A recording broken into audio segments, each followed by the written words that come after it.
block, now you know I'm coming through. When the growth look good on you, best believe they wanna screw now. I've been trying to climb, devil threw me in the dark. Baby, don't be insecure, you can still go make a mark like blow. Could never let them drain my soul now. Blow. Table turning like doorknobs, wow. Blow. I think I'm about to set sail. I'm a walking, living legend, walking with my chest out. Life keep dealing me cards, I keep fitting in.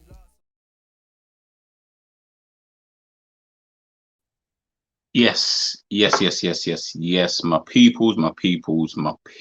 It's G, and we are back in the building, guys.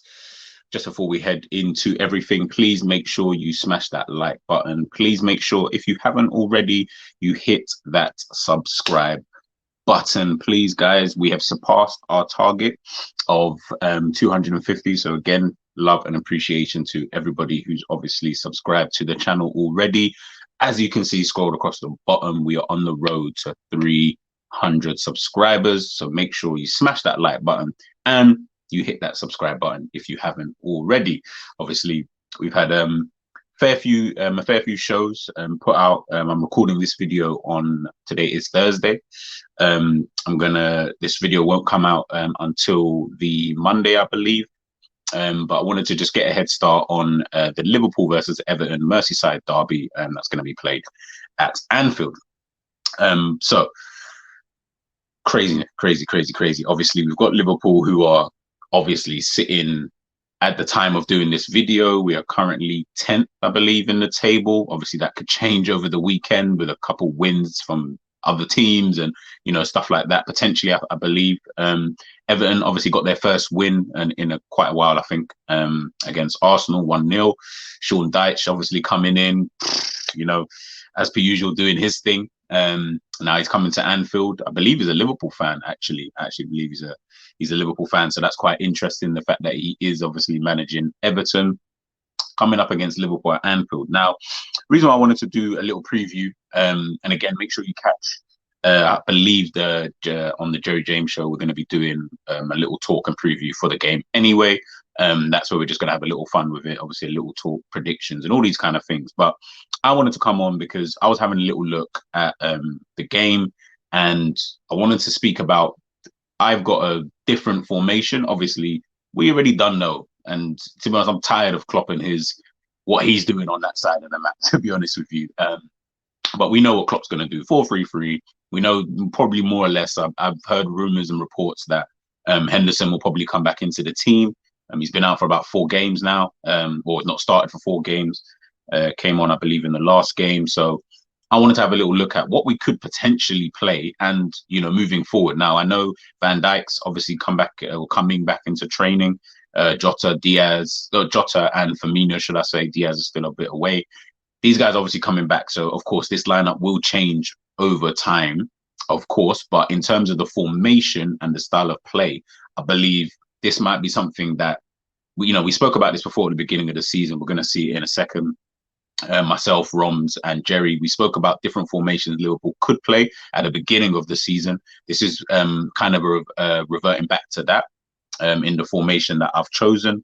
And I know people are going to look at it and probably think, as everybody does, you're going to look at it and think, nah, we can't do that. Or, this is not going to be, this ain't going to work. And, et cetera, as everyone always does. And again, I know what Klopp's going to do. He's going to do 4-3-3 regardless. And I know probably more or less the type of players he's going to play. But I do think that, one, we've got a team anyway, even with the injuries that we've currently got and the form of some of these players, I think there is a way that we can still play and still be effective both in attacking and defending transitions. So yeah, let's dive straight into it, man. So, boom, straight off the back, if you guys can see that. Obviously, I've gone for a 3-1-4-2 formation. Again, I'm recording this video on the Thursday, so again, maybe some players might be out by then and stuff like that. But this is from the team that I know is available. So no Van Dijk, obviously no Konate, and I haven't got Matip in the team just because of poor form and things like that. But as I said, I've got 3-1-4-2. So obviously at the back, which I'm going to speak about, we've got Robbo, Phillips, and Gomez. Just in front of them, we've got Bajcetic. In the 4, we've got Gakpo, Thiago, Keita, and Trent. I know a lot of you want to see Trent in midfield. Everyone's talking about centre midfield. I don't want to see him there. Don't think he'd work well as a central midfielder. He's played too many years out wide as it is. I believe better off playing out there on the right. And then obviously Nunes and Salah at top, up top. Now, of course, if, for example, Firmino is available and he can play, then maybe I would swap maybe Salah for Firmino, maybe, and then have Firmino playing maybe in the 10 position with Nunes up top. So then you've almost got kind of 4 in the middle of the park. But yeah, this all depends on players who are available and fit and stuff like that. But the formation itself, I feel, can still stay the same. And the arrows and things that you see, that you've seen here, I still believe that these things can be done. Obviously, Ali in goal. So let me explain it back to front. So the reason why I've gone for a 3-1-4-2 or 3-5-2, whatever you want to call it, is because I think that defensively this season, obviously we've been poor. We've been absolutely poor, conceding so many chances, big chances, and just chances in general. Defenses look so leaky. Doesn't really matter who's been back there. I think even when we have Van Dijk in that back line, even with a Konate, for example, probably our strongest centre back pairing, I think that with the rest of the team, with how they've been playing and performing, those two are always going to be left, alone. They're always going to be left bare all the time. And I just think that we need a lot more stability in front of them in order for them to be able to shine. And of course, at the same time as well, I think both players this season, all our whole defense, to be honest, not even just those two. So let me not pick on those two specifically, but when we're looking at, the back line in a general sense, they're all likely to make a mistake. They're all seemingly likely to make mistakes, and that's always been an issue for me. Now, of course, no defense is always going to be perfect, and I'm not really expecting that. But at the same time, I'm trying to just negate some of the issues that are going on. If we do have a bit more protection back there, I think that this will also help, with the team, because obviously you build confidence from the back. Do you get what I mean? Obviously, as they say, or as Klopp likes to say, he wants his team to defend from the front. But I think we'll build confidence from the back once we know that the back line is kind of sorted in itself and is a lot more stable. I think that the team just automatically will build confidence, because at the moment in the back line, the only player that we can rely upon, like really rely upon, is Alisson. Do you get what I mean? It just seems to be that way. It seems it's only Alisson, and if Alisson has a bad game, like we saw against Wolves, where he's making mistakes and doing certain things, it's just a complete and utter shit show. So I've gone with 3 at the back to play there. So the 3 I've gone with is obviously Robertson, Phillips, and Gomez. As I said, dropped Matip to the bench. He's been in too much of a poor form. And he doesn't deserve to play. And I think we need to start playing players on merit. He played by Cecic on merit. I think we need to start playing a few more players on merit, just purely out of that fact. Now, people are probably looking at this and thinking, oh, I've got Robbo at centre-back. Now, I've got him in the back 3, but on the left-hand side. And as you can see, the arrow's obviously pointing kind of diagonally to the left. Now, the reason I've gone for that is because I think on that side of the pitch, I'm looking at this. Robbo and Gomez can slot into left and right back at any given time. Obviously, you can see Bajcetic his arrows pointing down, because then he can slot. We signed him as a centre back, to be honest with you. He moved into midfield, during his time here at Liverpool, but he can slot in at centre back doing the defensive transition. So during the times when the opponent is obviously attacking us and things like that, that's where he slots in. But he'll always be in front of that back line, protecting it as best as he possibly can. Now, he's young. I'm not expecting him to be putting in any Kante performances, so to speak, or Mekaleles or, Busquets Tapper. I'm not expecting any of that. What I am expecting, though, is I feel that he's a player that you could swap maybe him and Thiago potentially if you wanted, but you'll see why I've got Thiago obviously on that side. Obviously with his arrow. I think that putting Bajcetic there allows, as I said, for him to drop back in when the team is defending. If, for example, the front 6 are all up and can't really get back, you've still got those 4 there. He can then obviously come out if he needs to. They then form that 3-man defense at the back there with obviously Ali in behind, playing that kind of sweeper role. So you've almost still got 4 players still there, even if Bajcetic then comes out of line, kind of thing. So that's just my thinking. Now, again, like I said, let me cook, let me land. So Robbo, I've got him more pointing diagonally to the left because he does like to venture forward anyway. Naturally, his start-up positions are kind of high up on the pitch anyway. Now, I'm not saying he needs to go slot into left midfield. No, I'm not saying that. But he'll probably go into that more left wing back position. I've got Gomez more just going to the right as opposed to going in the same position as a Robertson, purely because we've got Trent who's going to be running up and down, well, up the channels, providing width, obviously, from that right-hand side, where he would usually be doing overlaps potentially with a Mo Salah. Now, obviously, Mo Salah will probably always try to drop back in, so I could have done an arrow with Mo dropping, diagonally to the right, and then him and Trent obviously switching over and things like that. But where we've got where we need potential width, I don't think we always necessarily need width all the time on both flanks, purely because of when we are defending against Everton. So as you can see, I've got Gakpo on that left-hand side. I've got him playing there because he'll come in. That's what he wants to do. He always wants to run in. Obviously, he likes to start out wide, but then push into the team, push into the middle of the park, and then again him and Nunes.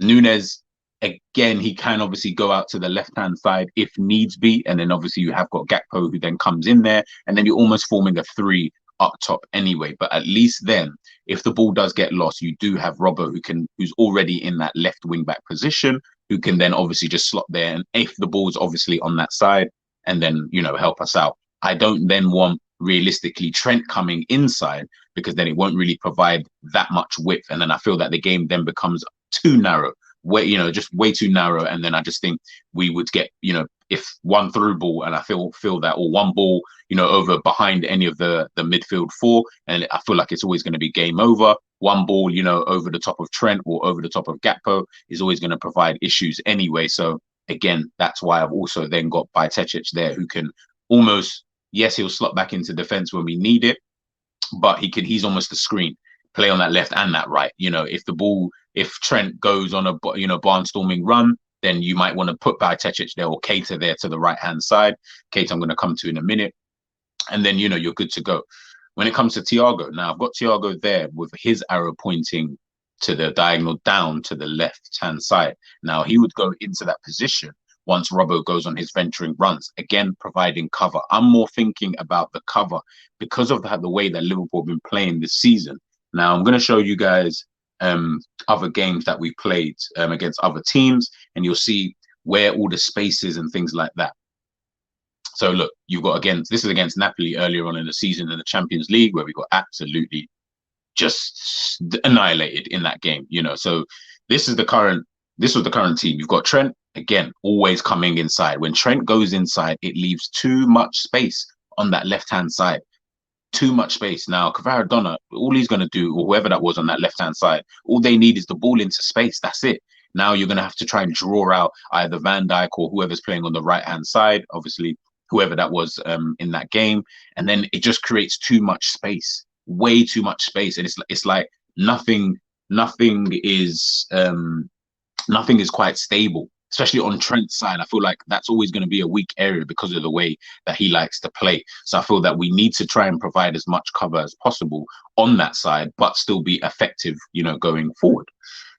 You then look here again, when Robbo's now going forward. Now you can see obviously the space between the two centre-backs, hence the reason why I want a third in there. The space between the two centre-backs is too big. In my personal opinion, is too big, and none of them seem to know where Osimhen is. Now, Osimhen's offside anyway in this move here, but does anyone know where he is? Do you know what I mean? It just seems like nobody really knows where he is. You got the Trent obviously there on the right-hand side. He's now worrying about, he's not even concerned about Kvaradona on the left. I know he can't even see him. So if he makes that run in out to in, it's game over regardless. But obviously the ball's going to go into the middle where Osimhen is, and the other player that's in between Trent and the Gomez, I believe that was. So then you're thinking, okay, so then what happens then? Van Dijk, he looks like he's trying to step forward a little bit. I kind of need him to be a lot more aware. I need his defensive IQ to start kicking in a lot sooner these days, because he needs to be the one that is the leader at the back there, and he needs to be able to see these things, a lot sooner, because he should be aware enough to know, okay, cool, the ball's out there with the, would I say, central midfielder of Napoli at the time. Obviously, the first thing he's looking for Obviously, of course, it's not his fault that the midfield / attack are not getting out to him quicker. Fair enough. I can totally understand that. But I need you to know where Osimhen is. I need you to know where the other striker is, because once you know where these three players are, you can then marshal the defense. You know what? If I'm going to be the one who's not marking someone, that's absolutely fine. Gomez, I need you to watch. I need you to, because from the direction of travel of where the ball is, actually, it can go to Osimhen or that other striker. But Van Dijk isn't even close to any of them. So he's not getting that ball regardless. So it is going to rest on Gomez. Okay, Gomez, you pick him up, or Gomez, you follow him. Trent, you come inside. And then obviously you still do need your right winger to be able to get back. That's where Harvey Elliott needs to be a lot more switched on and see what's going on, to be able to help Trent on that side, because, one player can't defend against two. It's just not going to happen. That's where that will always cause, issues. We see this against Arsenal. Again, midfield issue, or attack issue, should I say, sorry. You've got your back four there, Tsimikas, I think it was Van Dijk, maybe Matip or Gomez, and then Trent. Trent's got two men. What's Trent supposed to do? In that kind of situation, he's either got the player's going to play that pass into potentially whoever the striker was at the time. He's either going to run onto it, or Martinelli can make that run. But Martinelli is also in a position with the central midfielder at the time where they can double up on Trent. So Trent's always going to have two. I need the right winger to get back. But when you've got a three at the back there with your width, i.e. Gakpo, and obviously this is where we need Gakpo to start learning to be a lot more defensively switched on. But Trent knows his job. Trent knows what he's supposed to be doing anyway. So Trent should know, okay, cool, we've got three there. So the three can worry about what's going on with the attack. And then the two wide players, i.e. Trent and Gakpo in this system, they are obviously supposed to be tracking back. And then that, in my personal opinion, it negates what's going on out wide, because then you don't mind what's coming in the middle. We've got good enough headers of the ball in that middle to be able to snuff these kind of balls into the box and things like that. And when it's going to be so crowded and congested, I feel, again, this is just my opinion, I'm just looking at these games and I'm thinking, we're just so open out wide. I just need something a lot more stable, out there. This is against Brighton. We're seeing, I mean, look, to be honest, against Brighton, it was just all over the gaff, to be honest with you. It just seemed like the defense were just doing their own thing. No one really listened to what was being told during the week. It just seems like it was all over the gaff. Even in that bottom picture, if you guys can see it, you might need to zoom in. But even in that bottom picture, you can see, like, look at the back four. And then if you look closest to where it's scrolled across the bottom on the road to 300, look who's out there on the right. He's in acres of space. If that ball, which I believe it was going to get switched over there, what the hell are we going to do?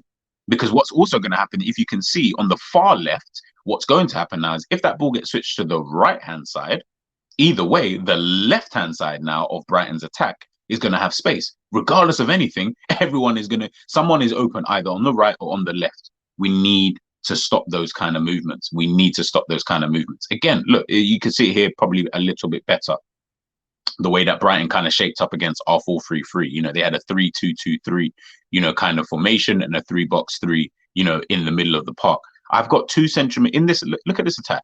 You've got your back four, the centre forward there, the right wing back is obviously there, and then they've got two attacking midfielders. Why is one DM? What's he gonna do? Like, what is he gonna do? I need more in there. I need more security in there. In the three, in a 3-1-4-2 or 3-5-2, whatever you want to kind of call it, I feel that we'd have enough numbers to be able to negate that.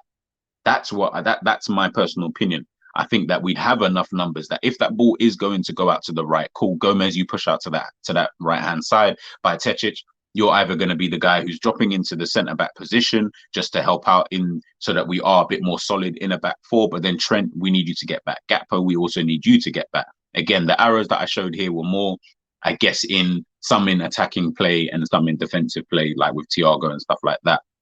So that's just my thinking behind that. We're going to be coming up against an Everton side. Now, if we take a look at Everton's lineup against Arsenal, they played 4-5-1. So that's Dwight McNeil and Iwobi out on the wings or on the wing back positions with Doucouré, Idrissa Gueye, and Onana. Onana, very, very good player. If Everton were to get relegated, I think a lot of teams will try and snap him up. I think Liverpool should actually be looking at him, even though he does play for Everton. But when you look at Iwobi's heat map, you can see when he was out there on that side. Now, this obviously shows that he was on the right hand side, but when he was out there on that side, you can see that he was a player who he likes to stay there. He's going to hug that touchline as much as possible because that's where he feels he's going to be able to get the most effect, for the team. But then he will also try and come in. He's someone who's up and down that right hand side. So we're going to need to make sure, if he's on that right hand side anyway, we're going to need to make sure that we're defensively switched on because he can get up and down the pitch. That's not going to be an issue for him. He can definitely get up and down the pitch and cause issues in both boxes for either good or bad, but he's going to cause issues of some to some effect, should I say. Sorry. We look at Onana's heat map here. Now, this is a guy, like I said, very, very good player defensively and both in the attacking area. He can get up and down, box to box midfielder, good tackler, good passer of the ball. So this is going to be someone that we're going to definitely need to watch. Hence why I thought about maybe Bajcetic being someone who, again, he would need to be defensively switched on. It's crazy I'm talking like this for a game against Everton at home at Anfield. Like, that's actually crazy, but they do pose threats, I feel, that we're going to need to try and negate in this kind of game. So that's why I've gone with this formation of the 3-1-4, 3-1-4-2 or 3-5-2, whatever you want to call it, kind of thing, because I just think defensively we'd be all right because we'd have the numbers to be able to try and negate what's going on the pitch, and obviously other players then coming into play. And then in the attacking sense, you've still got enough in there. I haven't highlighted Keita in terms of the arrows because I almost feel in this kind of system, he can almost be like a spare man. He can almost be the guy, again, if it is Onana that he needs to make sure that he's watching the late runs, then it can be that. He can be the one that also, when Everton have the ball from goal kicks and things like that, if they decide that they want to start playing out from the back and stuff like that, Keita's very good at that press. He's very good at helping the attack to press. So he can almost form an alliance with the front two. So then you've got three of them still attacking, but we've still got then Bajcetic who slots back into that midfield. You've still got four in midfield. Obviously, Gakpo will obviously be there. And this is where, again, like I said, we're looking at Gakpo and Trent and making sure that they are defensively switched on in these phases of play. A lot of if, buts, ands, or maybes, to be honest with you, of course. Like, it's not, I'm not sitting here saying, yeah, that this is all simple. I'm not sitting here saying, yeah, this is going to be easy. We just got to do this. We got to do that. But what I don't want is situations, like this, where you've got, at the moment, everything looks somewhat okay. So imagine if we were Arsenal in this kind of situation, and maybe that's Gomez on the ball, for example, in my formation. You're thinking, all right, it looks okay, so to speak, kind of thing, because at the end of the day, we've got the ball. We've obviously advanced into their half of the pitch. So, okay, now we just need to try and find the options. The problem you don't want is you don't want to then get into these kind of situations defensively. You don't want that where they start doubling up on us. And then, as you can see with Everton's midfield, because they got the five in there, you've got the left wing back, or the left back, should I say, in this formation. I can't remember who it is, but the left back in this formation, he's going to run out to Saka. But then when he runs out to Saka, Iwobi's coming in to help. Iwobi can then drop into the centre back, which I think was Saliba. He can then help him out. If then Onana moves in. If that ball then tries to come into Odegaard in the middle, guess what? Cody or Tarkowski, whoever that was, they then drop in to try and potentially nick that ball or just to put some pressure. Then if you're then worried about Nketiah then getting in behind, it's okay because we've still got the other centre back there. Everyone's moving along, and in the midfield, Idrissa Gueye can then come into play. Doucouré then can come into play. Everything shifts over, and I think that when we're looking at it, they're going to be so defensively switched on. They're not. We might have big up Roms. He mentioned this in our group chat about the possession. We probably will have about 70 to 30%, 70% possession, and they'll probably have like 30% because they don't care about having the ball. They just need to stop you from scoring. And they probably know that we have enough. Do you know what I mean? We have enough players. And Sean Dyche, and again, big up Roms again, he's shown us a video of what Sean Dyche was, doing at Burnley in terms of the way he wants his team to play. It was so simple.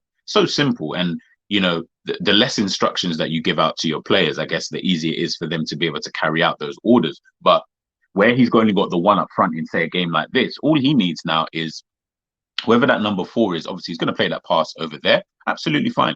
Guess what? He's got that pass to Partey in the middle. That's blocked off. He can't get that pass. The pass into Odegaard, who's had to drift over to the right-hand side of this attack. it's blocked off. Iwobi's there. We're good to go. They're so solid in that middle. Idrissa Gueye's not marking anybody. He doesn't need to, because Calvert-Lewin is almost doing that job for him, essentially. If he was further up the pitch, they would all have to move forward a little bit. Partey might have to come Onana might have to start coming into play a bit more. Then Idrissa Gueye would have to come, but it's fine. They've got DCL who's dropped in a little bit. Once he's dropped in, now everything is blocked off. Obviously, you can see there on the left-hand side, Martinelli is free, but they're all going to shift along. So everybody seems to be marked. So the passing lanes are even closed as well. Once the passing lanes are closed, that's it. This is where we need Liverpool in this kind of formation. Again, I'll show it here. In this kind of formation, what I need from Liverpool is to move the ball quickly. None of this flipping, boring passing around and it's at 2 miles an hour, but then we're trying to keep the ball, but then Thiago might do a flick, and then once he's done like a little shimmy or a flick or something like that, it's like the game then comes alive and stuff like that.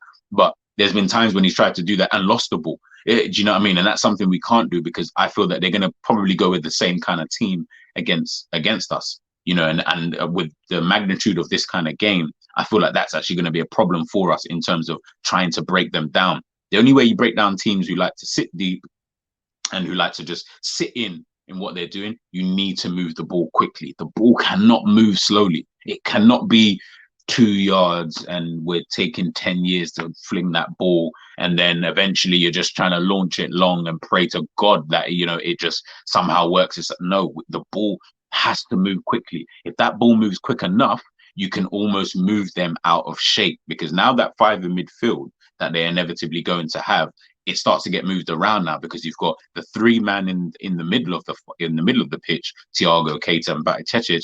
They're going to be the ball players I need in the middle. I'm not even too fussed about having a tough tackler in there, because if you've got ball players in there, tough tackler ain't going to see you.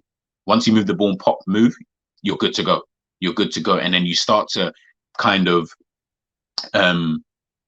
like dissemble their kind of shape that they've got, and then all of a sudden now space starts opening up. All of a sudden now, when you've got someone like a Nunes, someone who can cause a bit of chaos and that has got the pace to be able to burn inside those players, someone like a Gakpo who likes the ball to feet, can maybe create a bit of space by coming inside, and then you've still got Nunes, he might pull out to the left-hand side if Gakpo then comes in. Salah, kind of the same thing, but Salah probably is going to be a lot more central in this game, but then that's where the width is then provided by Trent Alexander-Arnold. Again, I just think that something like this might potentially work a lot better. Now, obviously, you look at that and you think, oh, right, back 3 with Robbo. It's not something we've tried before, but at this stage of the season, what does it matter? We need to just try something different anyway. Again, I know that players are coming back, but I think if we've got a tactic that's already kind of working, now you just need to put better players in that position. And I think, again, my personal opinion, I think that it will work. I think that we'll get ourselves into a position whereby once you start seeing the more quality players, your Diaz, your Jotas, your Van Dijks, Firminos, or whatever, once they start coming into play, that kind of tactic looks a lot more stable now. You know, having Van Dijk instead of a Phillips in a back 3, amazing, absolutely amazing. He likes playing that for Netherlands. He prefers it, to be honest with you. Yeah, do you get what I mean? He's spoken about how much this is his favorite tactic, blah, blah, blah, blah, blah. That's a tactic I think that Liverpool have the players to do so, and I think we have the skill set to be able to do that as well. So again, that's just my personal opinion. I'm not saying that all of these are going to work. I'm not saying that, you know, we're going to sit here and all of a sudden we're going to just turn into this type of team and where we, you know, just look like a prime Barcelona because we're popping the ball about, we're moving the shapes, the triangles, the boxes, all of these things. Again, it takes time. It does take time, but we're at that stage of the season whereby I think we're going to need something a little different. I think something different like this, where the players need to get used to something new. Because if you're not going to get a new manager, which is what I want anyway, if you're not going to do that, then you're going to need to change the tactics and the style of play that you're doing. I think something like this could potentially work even with the players that we have here. And then once those players, the ones who are injured, once they come back into play, then I think it'll be a lot easier for the team to be able to play a tactic like that. And it's something new, something that they also have to get used to. Of course, like I said, we're at that stage of the season where, I mean, I know people have hopes for the top 4. I don't think we're going to get a top 4 place kind of thing. So I'm looking at it thinking, okay, cool. If you're going to keep the manager, if you're going to keep the manager and whatnot, we need something different. I'm not saying that you can never go back to a 4-3-3. You know, that would be kind of unrealistic. And you should have that within your repertoire of formations that you use in the season, because it's not going to be every game. But because of where Liverpool are at this current moment in time, and because of the way that we're playing and things like that, I just think that this might just be the best tactic for us to be able to move forward. But again, it all just depends on Klopp. It just depends on, you know, what he sees as, you know, viable. Does he think he can do it? Because at the moment, you know, they went away for this bloody, however long it was, 5 whatever weeks for Dubai training, and it's like we didn't do anything. It's like everything was just, yeah, don't worry, man. Once the players come back, we'll be fine. And that's not what, in my personal opinion, that's not what I expect from them. You know, from the manager or the coaching staff, is just to kind of pray that all these players come back and then all of a sudden Liverpool just click into gear. I don't think it's going to be that simple. I do think that the team do need something else to kind of look to. I do think the team are crying out for a new formation, complete new formation that he hasn't really used before or never actually used. I think he might have used it when we still had Emre Can and stuff like that, potentially. I think we may have probably played with a 3 at the back, but I like a 3 at the back. I think a 3 at the back provides both stability in defence and provides you the attacking output that you need to be able to perform. Stable. We've got the players to do it, so I don't understand why. It allows players like Trent to play, I think, in his more natural position. Trent, it does remind me kind of like a Bex in that kind of defensively. Yeah, he's just there. You know what I mean? He's not shit, but he's nowhere near like good enough defensively. But let's get him in his actual, get him in a position where he can affect both ends of the pitch. Do you know what I mean? And obviously the attacking side of things a lot better. But you know, let's wait and see. You know, Robbo at centre back as well. I've always said Robbo should, if we don't go out and sign like a Bardio, for example, I think Robbo should actually go back at centre back. The only issue is, well, I say only issue, but it just depends on what you then do on that left-hand side. But we've got so many bloody left-hand sided players. Puts anyone there: Gakpo, Diaz, Jota if you want to. If you don't want to play Jota up top, Nunez if you need to, kind of thing. And then if you're going to have a Nunez on that side, then maybe you have Nunez is the one who's pushing up a lot more, but can also help out defensively.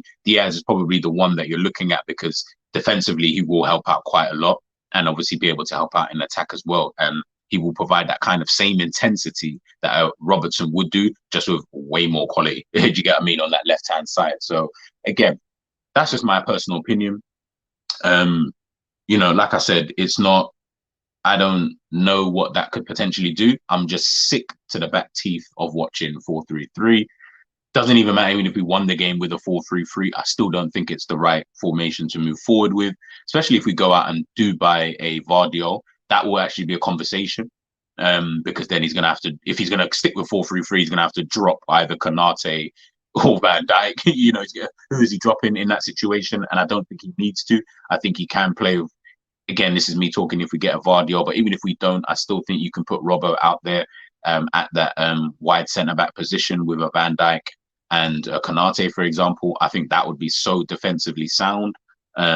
All of them have somewhat some level of pace, strength, aerial ability, the guile to kind of play there.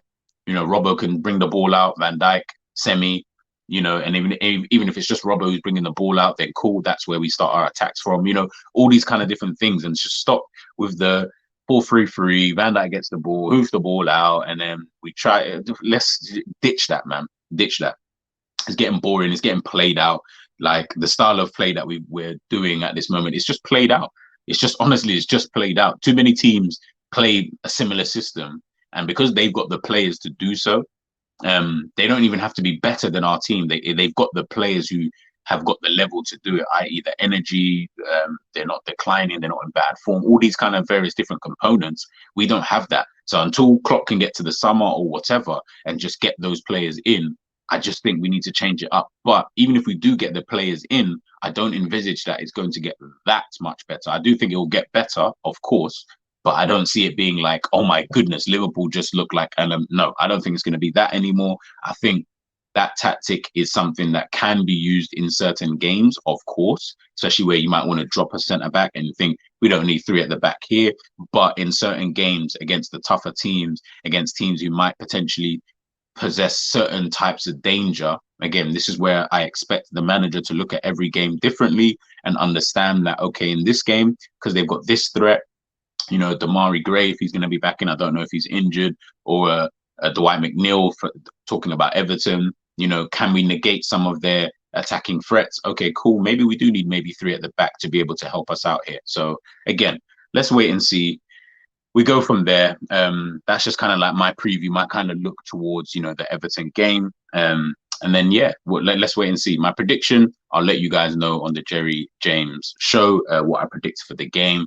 That might change depending on if we've got players available and things like that. But it's a wait and see. It's a wait and see. And then, you know, we go from there. But that's obviously the video done. That's my preview. I'm G, and I'm out, guys.